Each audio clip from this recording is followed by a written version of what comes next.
Hello అండి, నేను మీ నాగభూషణం. నేను మీకు ఇప్పుడు చూపిస్తున్న శారీ కలర్ వచ్చేసి అంచు గట్టి పచ్చ, నడుము నింబు కలర్ అండి. ఇప్పుడు నేను మీకు చూపిస్తున్నది సెరుగునేత అండి. చుట్టాలు ఇలా వస్తాయి. ఈ కలర్ కాంబినేషన్ లో చీర ఎలా ఉందో ఒకసారి కామెంట్ చేయండి.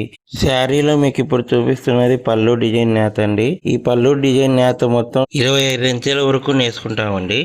మా చేనేత కార్మికుడు ఒక చీరను తయారు చేయడానికి మినిమం 2 రోజుల నుంచి 3 రోజుల సమయం పడుతుందండి.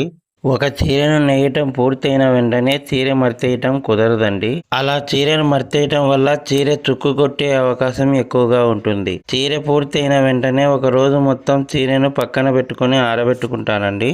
ఇలా దోనెతో సహా చీరను పక్కన పెట్టుకుని ఆరబెట్టుకోవడం వల్ల చీర ఫిట్నెస్ బాగా వస్తుంది. ఇంతగా కష్టపడి ఒక చీరను తయారు చేసే మా నేత కార్మికులకు కాస్త సపోర్ట్ చేయండి. మా వీడియో నచ్చితే లైక్ చేయండి, షేర్ చేయండి, కామెంట్ చేయండి. మా ఛానల్ని సబ్స్క్రైబ్ చేసుకోవడం మర్చిపోకండి. నమస్తే అండి.